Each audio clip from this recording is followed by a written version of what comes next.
Imagine that you are a 42-year-old veteran named James Thomas, standing in the audience during Donald Trump's speech. You see thousands of people chanting his name, but your thoughts are filled with anger. Today, you're not just a listener. You are the one who decided to disrupt the political theater and ask a question that no one expected. Imagine you're James Thomas, a 42-year-old veteran standing in the middle of a roaring crowd in New York City. The air is thick with heat and anticipation, a sea of red, white, and blue flags snapping in the breeze. Thousands of voices chant Trump, Trump, Trump, a tidal wave of sound that crashes against the high ceilings of the Grand Hall. It's a warm afternoon, the kind where sweat beads on your forehead, but you barely notice. Your hands are clenched, not around a flag or a sign, but around a crumpled ticket stub, the only thing tethering you to this moment. You're not here to cheer. You're here because something inside you has been fraying for years, and today it's about to snap. The stage looms ahead, draped in patriotic colors, a massive podium flanked by American flags. Cameras flash like lightning, capturing every angle of the scene. The crowd is electric, loyal supporters in MAGA hats, media crews jockeying for position, a scattering of skeptics scribbling notes. It's more than an event, it's a spectacle, a rally dressed up as something grander. Trump 2024 echoes again, and the energy feels unstoppable. People wave signs, their faces glowing with fervor, caught up in the promise of a speech that's supposed to change everything. History feels close, like you could reach out and touch it. But for you, James, it's not hope lighting up your chest. It's a slow-burning rage. You're a former sergeant who served in Iraq, a man who carried the weight of war home in your bones. Your left leg still aches from a shrapnel wound that never fully healed, a souvenir from a roadside bomb in 2009. You've spent years navigating the VA system. Endless lines, overbooked clinics, promises of care that vanish like smoke. You've waited months for appointments, years for answers, while politicians on TV talk about supporting our veterans like it's a slogan instead of a lifeline. And now, here he is, Donald Trump, the former president, striding onto the stage with that same swagger you've seen 100 times before. The crowd erupts, a thunderclap of applause, as he adjusts the microphone and flashes a smile that's equal parts confidence and calculation. He starts speaking, his voice booming through the hall. "Nobody's done more for this country than me," he says, and the cheers swell. "The economy? Best ever. Our veterans? Taken care of like never before." That's when it hits you. The last straw. Taken care of? You think of the vet you met last month, a guy who'd been sleeping in his car because the VA wouldn't cover his meds. You think of the nights you've woken up in a cold sweat, the PTSD you've buried because therapy slots are booked out 6 months. Taken care of? The words twist in your gut like a knife. You can't sit still anymore. Your hands tremble as you rise from your seat, slow and deliberate. The crowd doesn't notice at first. They're too fixated on Trump, hanging on his every word. But a few heads turn. A woman in a red hat frowns. A cameraman shifts his lens. You stand tall, your military cap pulled low, your limp barely slowing you down. The noise fades to a dull hum in your ears as you take your first step toward the stage. Trump keeps talking, oblivious, his voice a steady drumbeat of bravado. But the air in the room is changing. Something's coming. Then it happens. The hall falls silent. Not all at once, but like a wave rolling back from the shore. Thousands of eyes swivel toward you, a lone figure cutting through the sea of bodies. Trump pauses mid-sentence, his head tilting slightly, that trademark smirk flickering. For the first time, he looks unsure. You're not just another face in the crowd anymore. You're a storm about to break.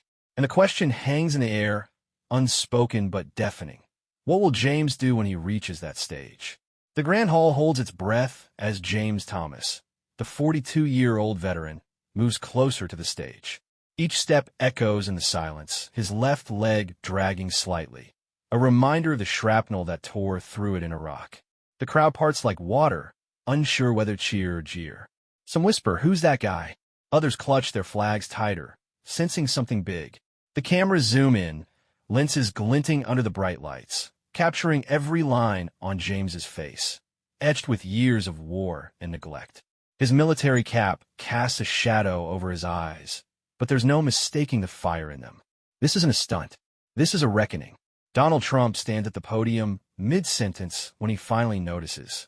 His hands freeze on the microphone, and that famous smirk falters just for a second. Well, he says, leaning forward, voice dripping with curiosity. Looks like we've got a bold one here. A nervous chuckle ripples through the crowd, but it's thin, fragile. They're waiting to see how their star handles this curveball. James doesn't flinch. He stops at the foot of the stage, close enough to see the sweat on Trump's brow, close enough to smell the cologne.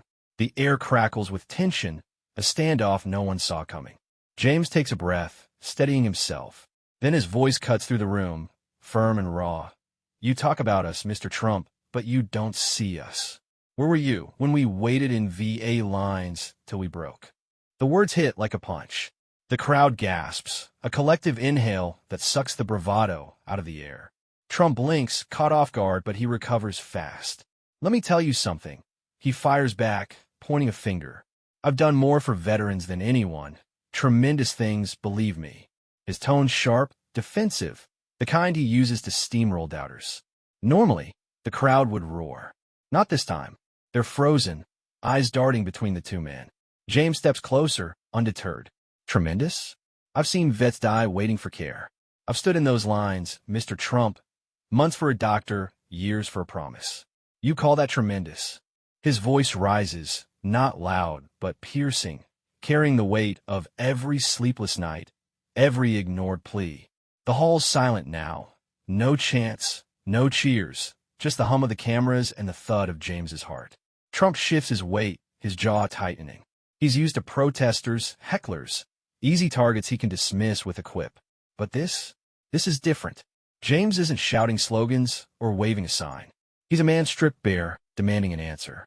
Trump tries again, leaning into the mic. Listen, I've fixed things, big things. Everyone knows it, but the words sound hollow, and he knows it.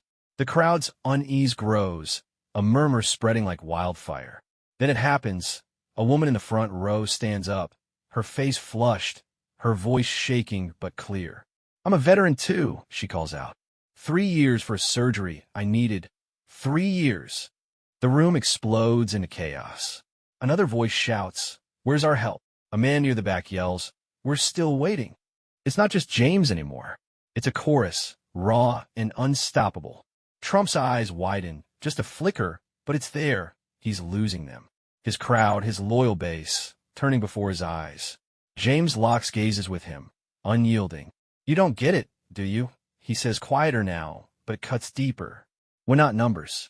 We're people you forgot. The cameras catch every second, beaming it live to millions. The stage, once Trump's kingdom, feels smaller now, shrinking under the weight of voices rising from the seats. What happens when one man's truth sparks 1,000 more? The Grand Hall is a live wire, buzzing with voices that won't be silenced.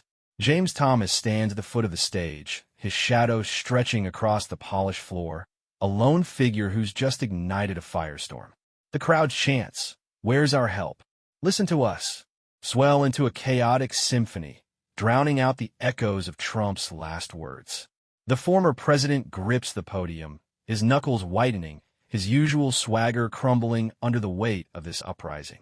The cameras, relentless, zoom in on his face, searching for the crack the moment he breaks. James doesn't back down. His eyes, hardened by years of war and betrayal, bore into Trump. You say you fix things, he says, his voice steady, cutting through the noise like a blade. But I've seen the truth. Overcrowded VA clinics, vets turn away, promises that mean nothing when you're starving for care. The words land heavy, each one a stone thrown at the polished image Trump's built. The crowd's murmurs grow louder, a mix of shock and recognition. Some nod, others whisper to their neighbors, veterans, families, people who've lived this nightmare too. Trump straightens, forcing a smile. Look, James, he says, his tone shifting to something softer, almost personal. What do you want me to do? Tell me. It's not the brash deflection everyone expects. For a moment, it's raw, a question that hangs in the air, fragile and real. The crowd quiets, caught off guard. James blinks, the anger in his chest faltering. He came to confront, not to negotiate, but now the spotlight's flipped. He takes a breath, his mind racing through years of frustration, nights haunted by PTSD, friends lost to a broken system, the endless red tape that chokes hope. I don't want words, James finally says, his voice rising with clarity. I want action. Fix the VA, real doctors, real beds, no more waiting lists that kill us. Fund mental health, not just photo ops.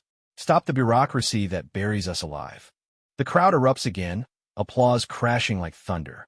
A man in the back yells, "Yeah, fix it." A woman near the front wipes tears, nodding fiercely. Trump's jaw tightens. He's cornered, and he knows it. He opens his mouth to respond, but the noise swallows him whole. Then the twist hits. The chants shift, growing sharper, angrier. Listen to us. Listen to us. The front rows surge forward, fists raised. Not in violence, but in defiance. Even some of Trump's team, the suited figures behind him, shift uneasily, exchanging glances. A security guard mutters into his earpiece, sweat beading on his brow. The crowd's not his anymore. It's James's. Trump's eyes narrow, realization sinking in. He's not just losing control of the room. He's losing the narrative, live on every screen across the nation. James steps closer, his limp more pronounced, but his resolve unbreakable. "You've had years, Mr. Trump," he says, loud enough for the mics to catch. "What's your excuse now?" The question hangs, unanswered, as the hall pulses with energy. The cameras swing wildly, capturing the chaos. Has one man just turned a rally into a revolution? The grand hall trembles with raw energy, a volcano of voices erupting in the wake of James Thomas's stand. The chants of "Listen to us" ripple outward, shaking the walls, the floor, the very air. James stands firm at the stage's edge, his silhouette framed against the glaring lights, a veteran turned symbol in a single, searing moment. The crowd's no longer a sea of MAGA hats and flags. It's a mosaic of faces, some cheering, some crying, all awake to a truth they can't unsee. Donald Trump, still at the podium, looks smaller now, his hands hovering over the mic as if searching for a lifeline. The cameras don't miss a beat, beaming the chaos to millions. Twitter lights up, newsrooms scramble, hashtags like #VeteranSpeak trending in minutes. Trump clears his throat, forcing his voice above the din. Okay, I hear you," he says, a rare crack in his armor showing. "We'll look into it. Big changes, the best changes." It's not the bold dismissal people expect, and it lands awkwardly, like a man grasping at straws. The crowd hesitates, unsure if it's a promise or a dodge. James narrows his eyes, unconvinced. He's heard changes before, empty word from suits who never stood in VA lines. But the moment's too big to fade. Hours later, the rally's a distant memory, but James's words are everywhere. Clips of his confrontation flood screens. His steady voice, Trump's faltering smirk, the crowd's roar. News anchors dissect it, calling it the veterans' reckoning. Veterans groups share it, their inboxes flooding with stories. A Marine who lost his home waiting for aid, a nurse who saw vets die in understaffed wards. James, a quiet man who never wanted fame, becomes a lightning rod overnight. His phone buzzes with messages, support, anger, hope, but he sits in his small apartment, staring at the wall, wondering what he's unleashed. Then the twist drops. 3 days later, Trump's campaign drops a bombshell, a press release titled Veterans First Initiative. It promises VA reforms, mental health funding, a task force specifics James demanded. The announcement's rushed, rough around the edges, but it's there, blasted across every channel. Pundits argue, is this real? A PR stunt? Trump takes the mic at a follow-up event, saying, "James Thomas, he's a fighter, folks. We're doing this for him, for all of them." The crowd cheers, but skeptics scoff. James watches from home, his jaw tight. He wants to believe it, but he's seen too many promises dissolve. Outside, the world shifts. Protests pop up, veterans marching in D.C., families holding signs, "Fix it now." Grassroots groups form, fueled by that night in New York. James gets calls from organizers, strangers thanking him through tears. He didn't plan this, but it's happening. A spark he struck, now a wildfire. Trump's team scrambles to keep up, their polished machine rattled by a man in a worn military cap. Is this change, or just the start of a bigger fight? A year has passed since that electric night in the Grand Hall. but the echoes of James Thomas's voice still linger. The world outside his window has changed. Streets once quiet now hum with purpose. Veterans march in cities across the country, their signs sharp and bold. No more promises, just action. The Veterans First initiative Trump unveiled sits in limbo, half-funded, tangled in Congress. A flicker of progress, but no finish line. James watches it all from his modest Brooklyn apartment, a cup of cold coffee in hand, his military cap resting on the table. He's not a hero in his own eyes, just a man who spoke when he couldn't stay silent. But to others, he's more. The spark he struck has grown into a movement. Veterans forums spring up online, their chats buzzing with plans, lobbying, fundraisers, protests. A letter arrives one morning, scrawled in a child's handwriting. Dear Mr. Thomas, it reads, my dad was a vet too. He says you gave him hope again. Thank you. It's from a girl named Lily, 10 years old. Her words shaky but sure. James folds it carefully, tucking it into his pocket. Later that day, his phone rings. An organizer named Maria, a vet like him, her voice bright. We're doing a forum, James. You started this. Will you speak? The forum's in a packed community center, not a grand hall, but it feels bigger. Hundreds of faces, veterans, families, activists, fill the rows, their eyes locked on the small stage. James steps up, his limp more a badge now than a burden. He's no polished speaker, but when he talks, the room leans in. We've been fighting for years, he says, voice rough but steady. Not just overseas, but here, against a system that forgets us. That night, I didn't plan to change anything. I just wanted to be heard. Now look at us. He gestures to the crowd, and they clap, a wave of sound that lifts him. A woman stands, Maria, the organizer. We're not stopping, she declares. We've got chapters in 10 states, petitions with thousands of names. This isn't about parties, it's about us. Cheers erupt, fists pumping the air. James spots Lily in the front row, her small face beaming, her mom beside her wiping tears. He thinks of her dad, a vet he'll never meet, and feels the weight of that letter in his pocket. For the first time in years, the knot in his chest loosens, not gone but lighter. Outside, the fight's far from over. The VA's still a mess, funding's a battle, and politicians dodge as much as they deliver. But something's shifted. Veterans aren't shadows anymore. They're a voice, loud and growing. James steps off the stage, shaking hands, hearing stories that mirror his own. He's not leading this alone. He's part of it, a thread in a tapestry weaving change. As he walks home under a gray sky, Lily's words echo in his mind. You gave him hope. Maybe he thinks that's enough for now. But what happens when this hope demands more?